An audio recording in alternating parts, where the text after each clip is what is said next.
The popularity of podcasts and the industry itself is exploding and expanding at a rapid rate. According to our friends over at LinkedIn, the podcast market size was estimated to be approximately 20,737.61 million in 2021 and is expected to expand at a compound annual growth rate of 29.93% during the forecasted period and is expected to reach 99,763.81 million by the end of 2027,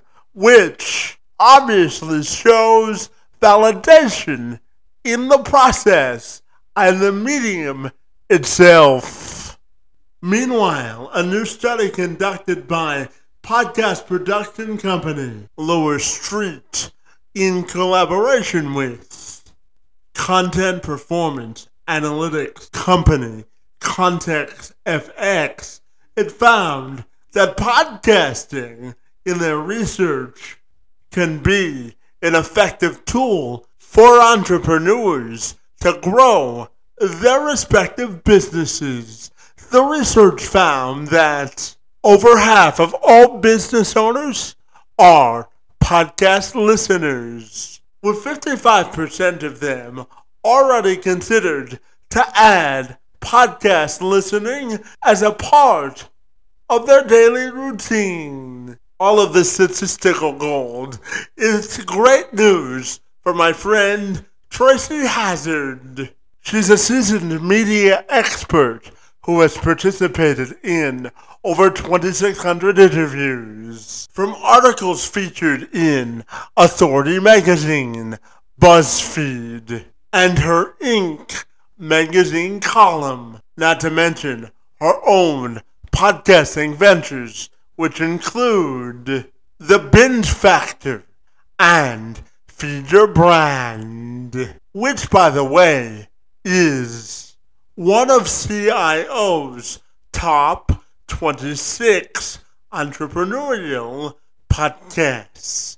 As the CEO of Podetize, along with her co-founder and husband Tom, Tracy brings diverse views as to what works and what doesn't when it comes to marketing media, from thought leaders and industry icons. Hazzard is helping to redefine what it means to deliver and sustain a authentic and meaningful marketing media message. She's worked with athletes, some of the top brands in all of the country, and some of the most successful entrepreneurs around, all in an effort to crystallize your marketing media message and make sure it's sustainable and delivered to the masses. And Hazzard joined me this week to have an in-depth conversation all about media marketing, podcasting, and succeeding in business and life. I'm Kevin McShann. Let's have this conversation.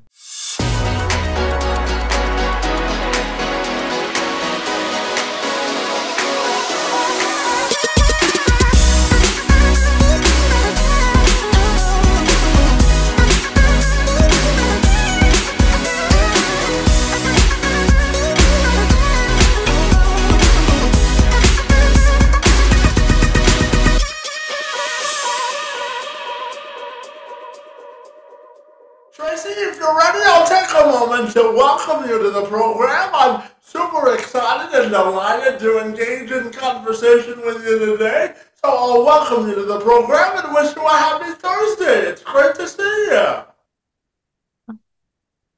It's great to see you too. So excited to be here, Kevin. Absolutely. Now, Tracy, I know that you work as an influencer strategist to help brands, celebrities, athletes, and companies alike really elevate their brand and really come up with a presence they can be proud of. So I'm wondering if you can tell me what makes you so fabulous and why you love what you do. I'm fascinated by how people show up in the world. And I really believe that how you do one thing is how you do everything. And so if you can make sure that that one thing you can show up for the world in, whether it's your social channel, your YouTube, your podcast, your blog, whatever it is that you're going to show up in there, I want to make sure that you're showing up your full potential self. And that's my ultimate goal for all the brands and all the people I work with. Yeah, absolutely. And Tracy, I wanted to ask you about social media consistency because, a lot of people can find social media to be fun, to interact with, and to communicate with people. But if you really want to build a brand from a social media perspective, being consistent is imperative, isn't it? It's pretty imperative in everything I've ever found. The one thing I can say is if you're consistent and constant, just like when you were a kid and you used to have to turn in your homework, right? The one thing that you have to do has to be consistent about that and put your name on it, obviously, right? So let's put our name on something and let's turn it in. Let's show up for the world. That is exactly what the world wants. Everyone wants to reward someone who shows up for them.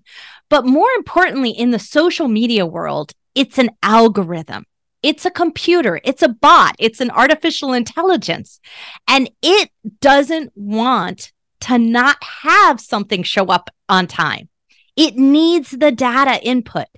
So it craves it. It wants it. It rewards it. So everything you do in the digital world, if you do it consistently and constantly, you're going to get a 10 times better result than someone who's inconsistent. Yeah, absolutely. And Tracy, tell me, what do you think goes into crafting an original and authentic brand message? It's a voice. It starts with your voice. If you can't articulate what's so great about your company, what's so great about what you do, you're going to have a difficult time crafting any message out into the world. Because what we want is to hear continuity in the story. Why did you start this? Why are you doing it? How does it benefit me? But it starts with how does it benefit me? So you always have to be thinking of not how I believe my brand is, but how someone receives that brand. And that's why we have brands that fall really flat. When they get really corporatized, we don't love them anymore. When they had personality, when they had energy, we loved them more. So the goal in a message is to pull that energy all the way through that. And that usually starts with the original founders or the people who rave about it. One or the other. You can work from either side. Yeah, absolutely. And, Tracy, I want to share just a little bit about myself and my next question to you. So, Tracy, I really adore podcasting as a way specifically to communicate and interact with people. So I'm going to tell you a quick story before I ask you the question. So Tracy, at the age of 9, I actually found out that I wouldn't be able to walk for the duration of my life because of the severity of the cerebral palsy I was born with. So I used podcasting as a way to socially connect with people and to really emphasize the importance of inclusion and diversity of message and thought. So I'm curious to get your thoughts on how do you think podcasting can open up avenues of inclusion for everyone to get involved? So one of the things that I love the most about podcasting is that the algorithms aren't that good yet. And it's been over 15 years and they've not improved. Mm-hmm. So I don't think they're gonna. And that's the wonderful part about it. It means that if you have a message, you have a voice, you're making connections, You can succeed whether you start today or you started a decade ago, 800 episodes ago, like you did. It doesn't matter when you start. It matters that you do start, that you share your message, you share your voice, you share your perspective and vision on the world, because the world needs your message. And there are people out there waiting to find you. And that's the other part about podcasting that's so great. It's not a push media. The person who pays the most doesn't win. It's a media that says, I have a deep-seated need to learn something. I want to hear about conversations about diversity and inclusion. Who can I go to find that? Where can I go? And when I type that in the search engine, I find all kinds of options thrown up at me, and I can choose what sounds most interesting to me. So it's a pull media. And that means that the recipient, the person who's listening, has chosen you. That's a deeper connection right there. I chose to give you my time. And that's more powerful than me pushing it in your face on social media. Well, time is money, isn't it? Yes, it is. Absolutely.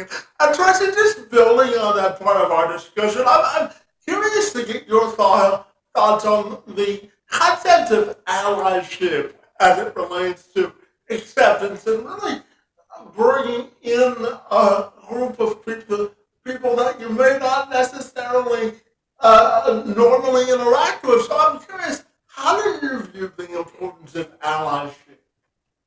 So I think it is one of the most critical things, because what we don't want to have is boring podcasts, right? And if it's the same every single time, if we're interviewing the same type of person, look, I have a show called The Binge Factor, and I interview podcasters. It could get really boring fast. They'd say the same exact thing if I only interviewed all real estate podcasters or all podcasters who were female, right? It would get very boring quickly.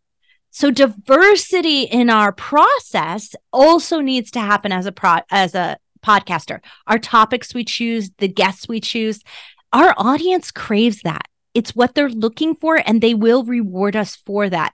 And in doing so, I think you have to have intention as a podcast host. Who do I want to invite on my show? Because who do I want to hear a perspective of? Who do I want to learn from? I'm always curious. And if we come from that point of curiosity, inclusion, diversity, allyship, as you put it, will happen naturally. It is what we want as human beings. Yeah, and Tracy, being a veteran podcaster, I don't need to tell you that the importance of networking is so vitally important that I always call it the heartbeat or the lifeline of everything I do, because I love connecting with people from an authentic perspective. So tell me, in your opinion, what's the importance of networking and how critical it is to run a successful podcast? What are your thoughts there? So I'm an extrovert and I love the networking part, right? This is my joy, right? My joy is starting to learn about others and learn about people and get to your story. And I'm going to remember it, and I'm going to share it with other members of my network when they say, I'm looking for a great podcast to be on. Oh, I've got the show for you. I've got the host to introduce you to. So I'm always filing that away. It is a part of the value that people underestimate in podcasting, because we have a very intimate connection right now on this show because we're serving each other. I'm serving your audience as a guest, and you're serving me with publicity. You're giving me publicity for my show, for my company, for all the things that I bring to the world. So that's a reciprocal relationship that we've started. And the value of that in networking is so much higher than just going to an event and exchanging business cards. There's no energy exchange there. There's no value exchange there. This is very different on a podcast. And when people realize the power of it, they don't want to give it up. Yeah, I always tell people that podcasting is just like having a conversation. The only difference is we put either a microphone or a camera in your face and we press record, right? Well, and most of the time, I find that there are people who are hesitant about it. Like when I when I first started podcasting, it was audio only. I didn't want a camera because I didn't want to have to fix my hair, you know? And so I always thought that that was like a little bit more than I could handle. But very quickly, once you start podcasting, you get very comfortable. You almost forget the microphone and the camera are there. You're in the conversation part of it. And that's powerful right there because it creates a much more natural process and a much more natural conversation if you're not on stage, right? Like, and you're not looking at it like that. Yeah, absolutely. Tracy, I know that you are one of the people for better or for worse, that has agreed to work with your husband. So good for you on that. But I know that you and your husband, Tom, look for ways to rethink brand innovation. So how do you think we can rethink brand innovation, product placement, and that sort of a thing? What are your thoughts there? So, you know what? This is a diversity conversation. This is a perspective conversation. And so when Tom and I first met, our very first day of art school, college, he and I became friends quickly, and we would converse about our projects, the products we were designing. I was designing textiles. He was designing furniture, and we would have conversations with them. And when I would say to him, yeah, you know, I don't think women want to buy that, he'd be like, why? Why wouldn't they want to buy my fabulous design? And I'd take a little bit of the wind out of his sails and explain why. And he'd be like, I never thought about that before. And that's really the problem. So much of our technology, so much of our products, so much of the innovation that happens in this world happens in a silo with a very small, similar team. And they don't understand the perspectives of the many, many consumers out there. It's why so many products fail. So many companies fail because we're not out there seeking diverse perspectives to inform our understanding. So over time, Tom and I have understood that that's our superpower, is the fact that we can talk to each other, trust each other's ideas, and get a diversity in thinking and change the way we innovate just from a shift in perspective on it. And tell me, what's the best part about working with your husband every day? Well, it's a high level of trust. Look, we have to trust the people we work with. If we can't trust them to do what they say they're going to do, if we can't trust that we're all on the same ride with the same destination, then we do have problems in our companies. We have to spend an inordinate amount of time building that trust. So because Tom and I have a high level of trust with each other, we've been married over 30 years, and we've worked together 25 of those 30 years. We have this kind of conversation we don't have to have each time we have an idea or each time we want to further something. We know where we're going, we're on the ride together, and we trust that the other one's going to do exactly what's needed to help us get there. Yeah, absolutely. And, you know, I know that you're big into podcasting innovation specifically, and you've created a company and businesses for all sizes of systems of podcasting and spreading marketing messages and helping them grow. So tell me about your entrepreneurial spirit and how you've really connected that to podcasting.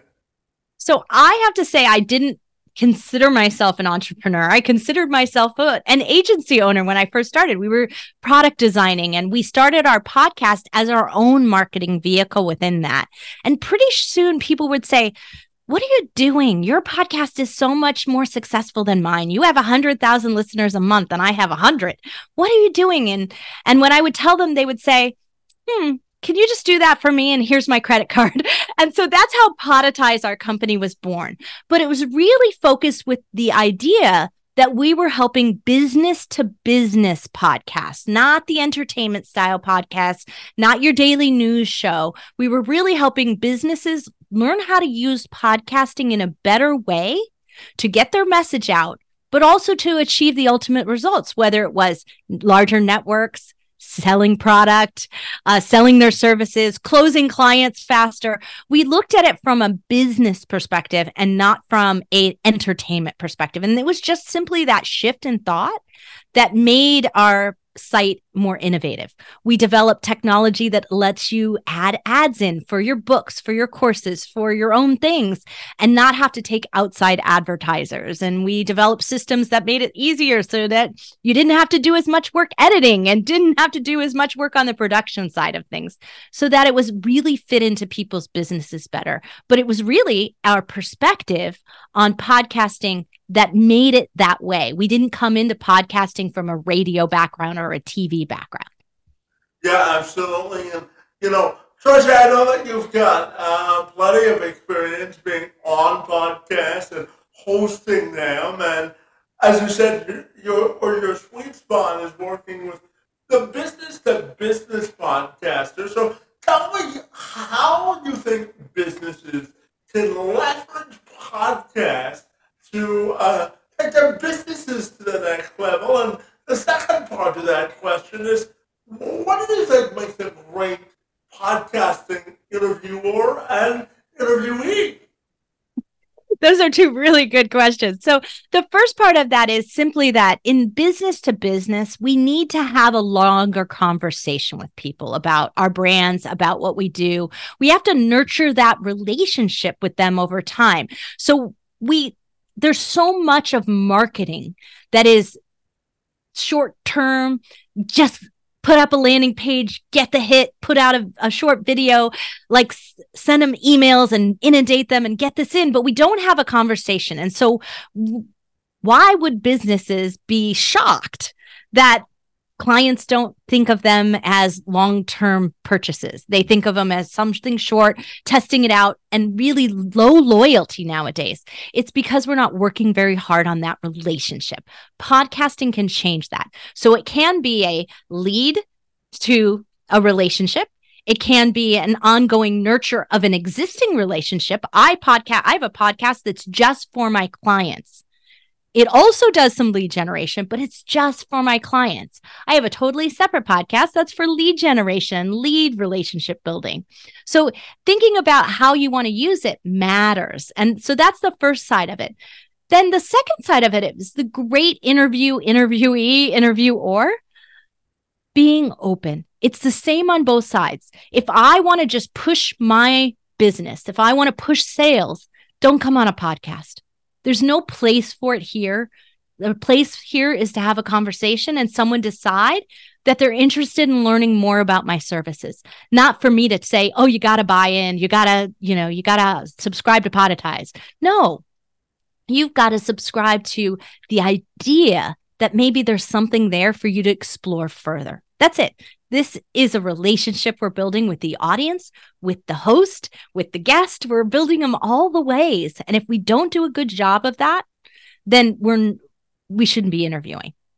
Yeah, absolutely. Tracy, I'm just going to share a little something about myself. So I have been podcasting since about 2014. Before I did this, I hosted a sports podcast with a few friends from college. So throughout the course of the time that I've podcasted, I've created over 1,300 podcasts, whether they be sports or business or news related. And I always find whether I'm being interviewed as a podcast guest or I'm interviewing someone like you, lived life experiences make for a much better podcast conversation if you can bring your lived experience to the table before you press record on either your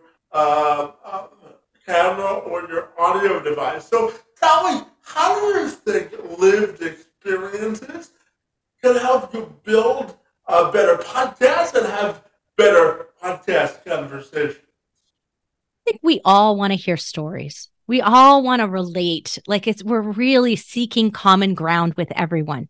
I may not have the shared experience of cerebral palsy in my family, but hearing your story helps me understand it, relate, have empathy.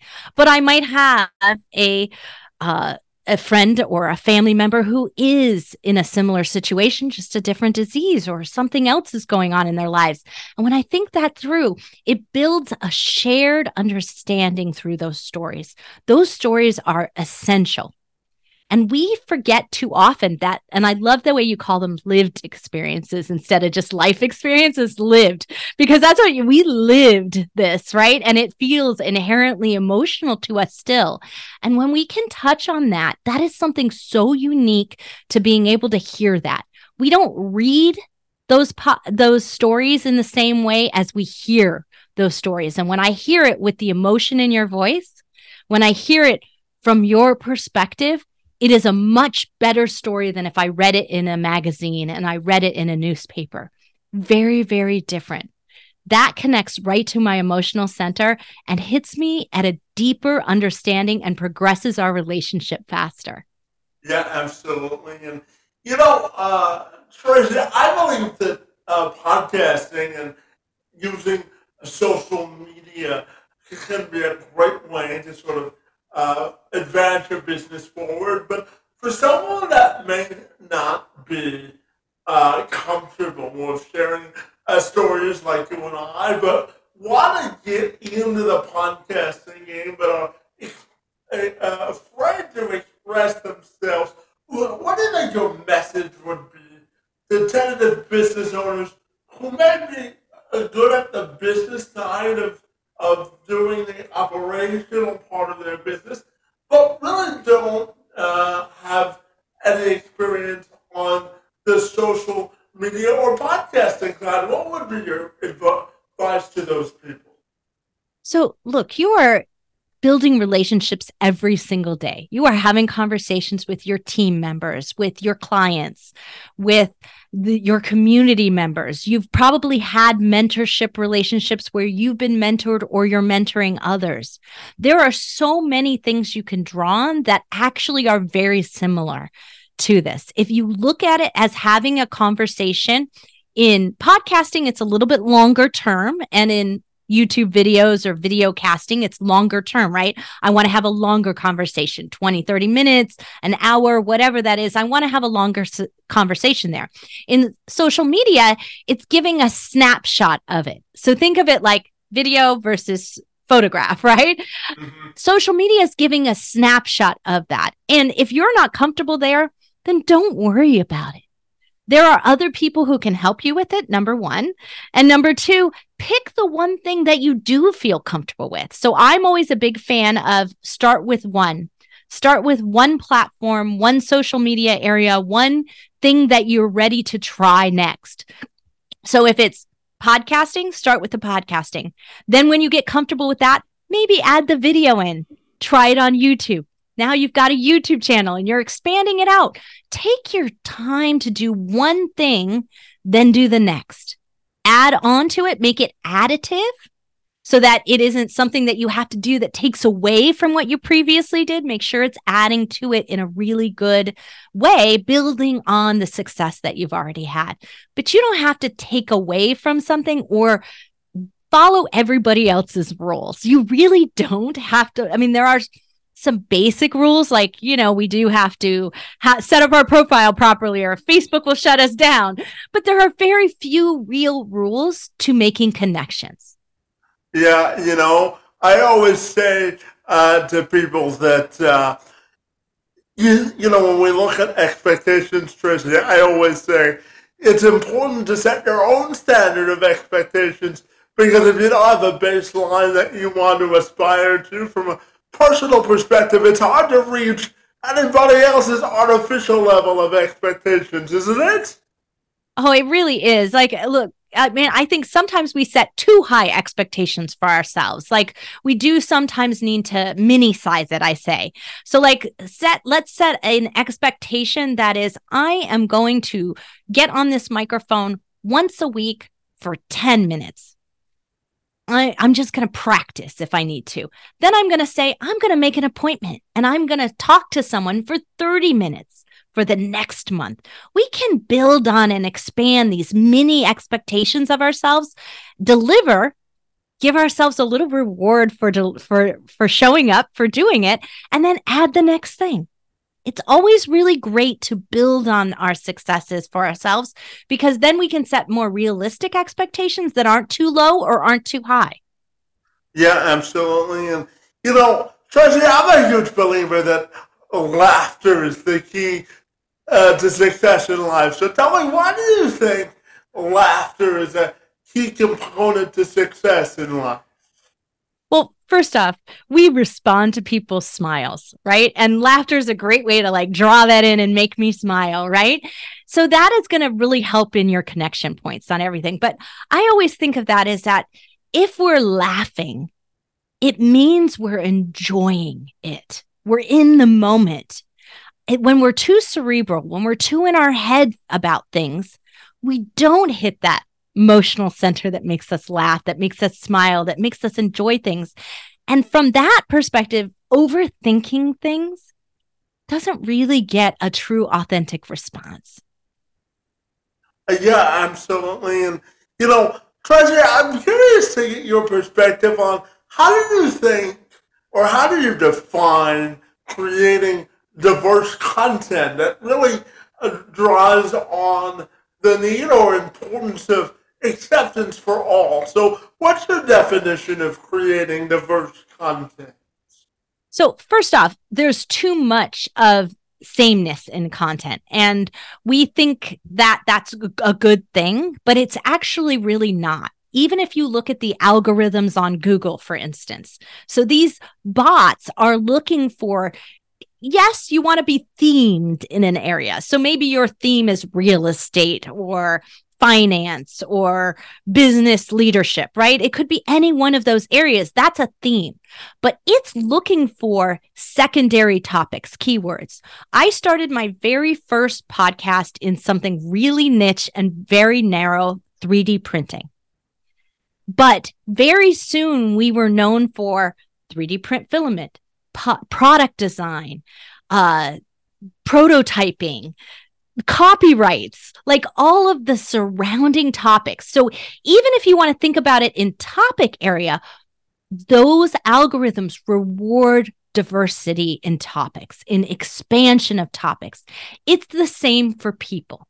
If we're not expanding our diversity in what we're interested in the stories we're hearing, the stories we're telling, the people we're communicating with, we're not actually going to find our shows growing in the way that we want them to. We're not going to find the algorithms rewarding us, and we're not going to find the listeners rewarding us either. Yeah, absolutely. And, Tracy, one part of my success over the years is really building what I call social capital and building communities. And I know that podcasting and really building that social presence allows you to build that social capital. And it can also lead to long-term success. Can it? So tell me the importance of building social capital and your thoughts there as well. So I don't want people to come away with social capital thinking it's your followers on social media.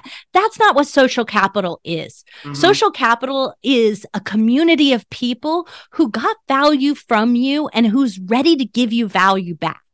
Think about that all along the way as, you're building a larger and larger and larger community. Kevin's now a part of my larger community. And when I find something that I could bring value back to him, I'm going to do that. One of the best stories I have is back in 2009, I was very, very pregnant. Like, this is my second child, and I was like a week away from delivering her. And my husband lost his job. And we didn't know what we were going to do. So we picked up the phone and we called everyone we knew who we had worked with in the past and said, hey, do you have a line on something, on a project we could be doing, on anything like that? Some of them had no idea I was pregnant because, so I didn't even tell them that part, but we just tapped into our social capital that we had built with all the people we had served and worked with. And 5 days later, I was delivering. I'm on the table delivering my daughter, and my husband gets a phone call offering us a project. And that project turned into just a $10,000 short-term project. But that project turned into a multi-million-dollar business that we started in product design and development, led to my podcast, led to this current business I have. It led to everything. Cascading and looking at that was all because I knew how to tap into my social capital. And I knew that I'd served that community enough that when we needed them, they were going to be there and bring us value back. Yeah, and Tracy, I've got a trio of questions left for you. And the first of those three questions, Tracy, outside of hosting this podcast, I also work with businesses to help them amplify the hiring of folks with disabilities, but I also do some motivational speaking and help first-time speakers really level up their business. So tell me, how much of an ally or an asset do you think podcasting can be to motivational speakers and to human resources professionals who may be looking for a new way to make their operations more inclusive? The thing is that so much today in event booking and all of those things is based on this idea that you can sustain an audience, right? I want to know if I'm going to invite you to talk to my company that you're going to deliver something good. A podcast is an exact demonstration of that. So one of the things that happened to me early on when we first started our 3D print podcast, we were maybe 3 months into it. We weren't very far in. We did a daily show. So we did 5 days a week. So we did have a lot of episodes, but we were about 3 months into it. And I got offered a speaking event and they wanted me to come and speak on pricing 3D print designs. Like it was super geeky and like really niche-y topic, but they asked me to just give this. It wasn't a keynote. It was just a panel discussion. They had a bunch of panels and then they wanted one on pricing. And so I was going to give a solo presentation, but it was going to be like a 15 to 20 minute presentation. I went and did it. I had fun doing it. It was really great. In that audience was an Inc. magazine editor who saw me speak and said, I think you'd make a great writer too. Do you have an interest in doing this? I was invited to write a column for Inc. magazine and I wrote it for 400 articles for 4 years. And that wouldn't have happened if I hadn't have been asked to speak on something. So it's as interesting for the speaking event planners to look for great topics as it is for great speakers. And so when you have both things combined and you're demonstrating that on your podcast, you are more likely to get a speech than just saying, hey, I'm a motivational speaker. I'm a motivational speaker who can move an audience to do this. And I do it every week on my show. That's more powerful because you do this every week on your show. And so that's more powerful. They know they're getting a known quantity when they bring you in and hire you. That's a big difference. And conversely, being a guest on multiple podcasts can also be a competitive advantage, right? Absolutely, it can. I look at guesting as important as what I used to do speaking. I speak 4 or 5 times a year right now, and I used to speak about 20. So I supplement that with my podcast interviews. And the reason I do it is because I miss the relationship building, the network building from the events. So I use my guesting to build a bigger network. And I'm building it with you, with all the people you've touched, and with your audience, right? That's what I'm trying to do, is expand my network that way. But too many people lost after the pandemic the ability to do enough events, and they didn't find something to supplement it. And I think guesting is a great way to do that. Yeah, absolutely. And I have to tell you now that I know that you're a veteran podcaster, I'm gonna keep you on speed dial, okay? I hope you will. And you have to come on my show. That is the other benefit, right? To being a podcaster is, as I know that if I invite you on my show, you already get it. You know what it's like. So you're going to be a better interview guest than just someone who's being pitched to me. Absolutely. And, Tracy, I'm going to combine my last 2 questions because they're interconnected. So Tracy, I'm curious for you, what's the best part about living life specifically? When you look at your own personal and professional legacy, how do you think you want your legacy to be defined? I'm not looking for something that's like marquee or anything like that. Like my daughter told me the other day, my youngest daughter told me that I was famous because I was on YouTube. And I don't think that way at all. I think that if I have an impact, if you remember what I said here and you put it into practice and it has an impact on your life and it changes the course of what you do, even if it changes just like tiny little fraction of a percent of what you do, makes you more successful, you're going to pass that on. It is those ripples of impact that I am looking to have in the world. And so I have to keep dropping my pebbles in so that it will keep fanning out and will keep happening. And that means that I live a life in service. And that is what I'm always doing. I want to live a life in service. I don't want to sell you something. I want to give you something. Yeah. I want you to gain something from that. Doesn't mean that there's not monetary exchange in there. There will be eventually, but I want to make sure that I'm giving you something that is of value for you to pay for. It's all about paying forward, isn't it? It is. It really is. And when I think about that, I think the more voices I can touch, the more people I can inspire to bring their voices out. I've created diversity in podcasting by doing that. The more people I can make sure they have access to the tools so they don't quit podcasting, the better off the world is. Because it's their messages that matter, not just mine. Yeah, and just quickly, podcasting is a great way to absorb information for people that want a less formal way of dispensing or collecting information as opposed to watching the news. It can be, and sometimes a more upbeat alternative to collecting information, right? I hope it is. I mean, I think there's a lot of negative and anger going on in podcasting as well, just like anywhere, but you don't have to choose to listen to that. And that's something that is good.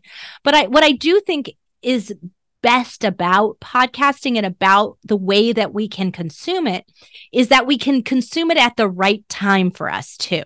When things are pushed into our feed on social media and we're already feeling anxious or upset, or we just watched the news and something in the world upset us, that feeds that anxiety and it can downcycle us very quickly. But in podcasting, I can choose when I'm ready to listen. I'm ready to go take a walk and I'm going to go walk my dog and put a podcast in. That's a good time to be receptive. And I'm going to want the right type of message at that time too, which is hopefully positive and hopefully uplifting and changing my perspective on the world. Those are all I'm going to be in a better place to accept that message. Well, the good thing about diversity in podcasting is it keeps every podcaster in business, doesn't it? That's right. We want, this is the thing that people think, there's 3 million podcasts out there. There are only 300,000 podcasts that are consistently and currently posting weekly. So that means that there's only 1% out there that is worth listening to, because on top of that, there are people like you who've done 800 or more episodes. That's 0.2% of the overall marketplace. Those are the people putting real valuable messages in the world. And we have to look hard to find them. So when we find them, we're not going to let go. We're going to listen to everything they have. Yeah, absolutely.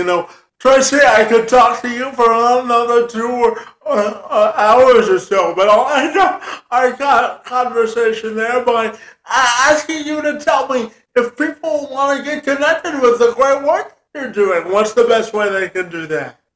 Well, I am everywhere on social media because my podcast is. But I really think if you want to touch base with me and you really want to have a conversation with me, go to LinkedIn. It's the one place that I actually do converse with people myself. I will have private conversations with you in chat. I will comment. It's the one place that I actually don't let my team do all of it. They do some of my posting, but I don't let them do all of the conversations in there. And it's the only place on social that I show up. But if you would like to find find me. You can find our company, Podetize. We have so many different services. We have free courses and tips and all kinds of things out there. We have over 400 episodes about podcasting. If you're interested in our 2 podcasts, Feed Your Brand and The Binge Factor. So there's plenty of content out there.